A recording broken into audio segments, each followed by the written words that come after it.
You know what happens when you work in the dark? Things get done faster.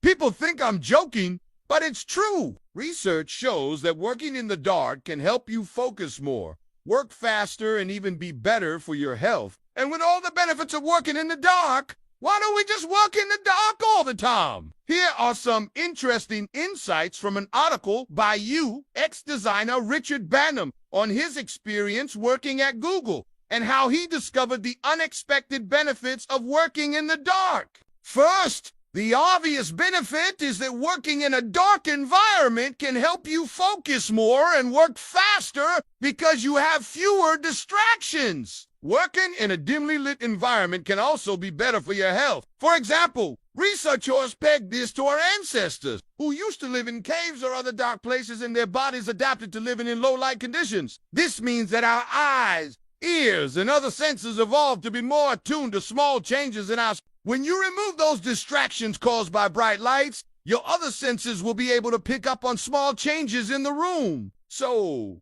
even though we may not realize it, working in the dark might actually be helping us focus more. But there are also some less obvious benefits. Working in the dark makes meetings more equal.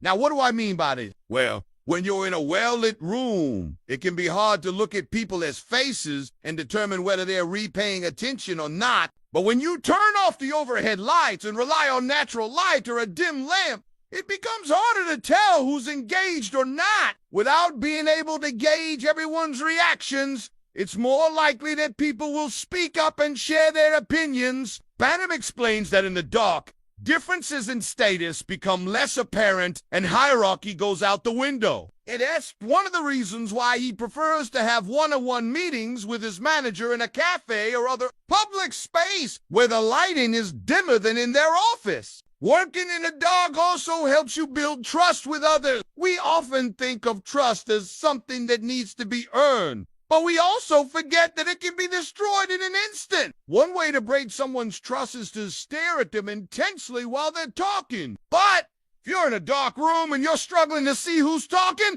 you're less likely to do that. Instead, you're more likely to lean back and relax, which builds trust. Of course, you still shouldn't stare at people when they're talking. But working in a darker environment can help you be more mindful of how your actions affect others. But what does science say about working in the dark? A study published in the Journal of Experimental Psychology found that people who worked in a dimly lit room were able to concentrate better than those who worked in a brightly lit room. The researchers pegged this to something called attentional blink, which is when you're less likely to notice something on the second pass.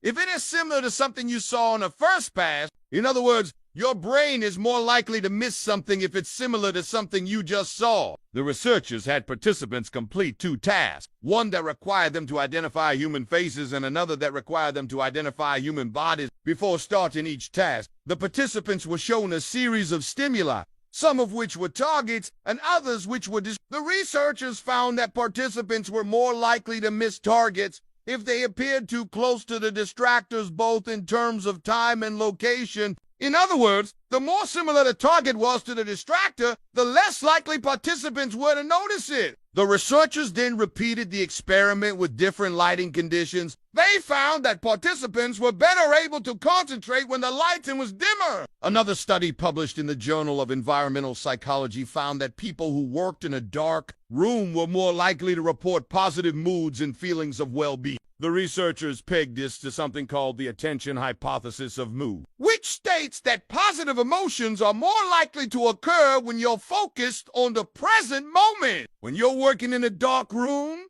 you're more likely to be focused on the task at hand, rather than thinking about the past or worrying about the future. As a result, you're more likely to experience positive emotions. So it seems like working in a dark environment has a lot of benefits. So why don't we just work in the dark all the time? Well, there are some downsides. First, it can be hard to see what you're doing. This can lead to mistakes, which is why it's important to have some lights, just not too much. Second, it can be hard to collaborate. When you're working in a dark room, it can be hard to see other people's faces and body language, which makes it harder to collaborate effectively. Finally, It can be draining. When you're working in a dark room, you're more likely to feel isolated and alone. This can lead to burnout, which is why it's important to take breaks and socialize. We'll end this video with a quote from Banham's article. He writes, "What would happen if we applied the same level of care and thoughtfulness to our physical spaces as we do to our online ones? How might our interactions,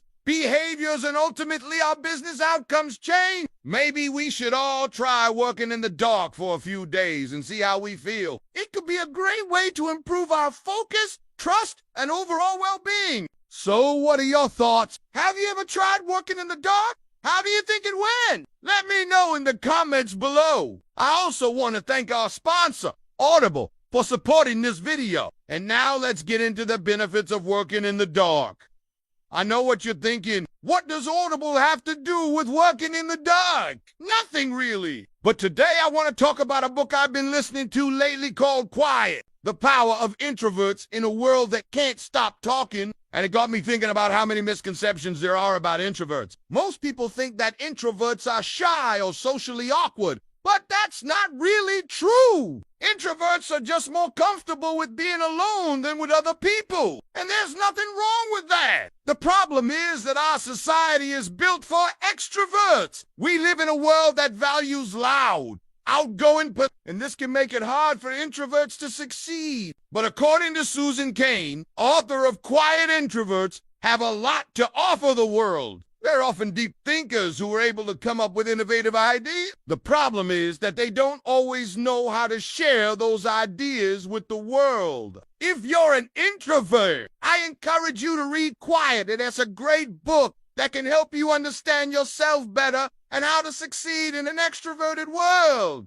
Now back to the video. So what are the benefits of working in the dark? Well, the first benefit is that you'll be able to focus better. As we discussed earlier, working in a dimly lit room can help you focus better because you have fewer distractions. Second, you'll be able to work fast. When you're working in the dark, you're more likely to be in a state of flow, which means you're completely absorbed in what you're doing. This can help you work faster because you won't be wasting time on distractions. Finally, working in the dark can be better for your health. Some research suggests that working in a dimly lit room can help you sleep better, reduce eye strain and headaches, and even improve your mood. Of course, there are also some downsides to working in the dark. It can be hard to see what you're doing, so you might make more mistakes. It can also be hard to collaborate with others. And finally, it can be draining to work in a dark room all day. So it's important to take breaks and socialize. But overall, I think the benefits of working in a dark room outweigh the downsides. If you're able to find a way to make it work for you, it can be a great way to improve your focus, work faster, and even improve your health. Before you go, remember to subscribe for more videos like this one. Thanks for watching, and I'll see you next time.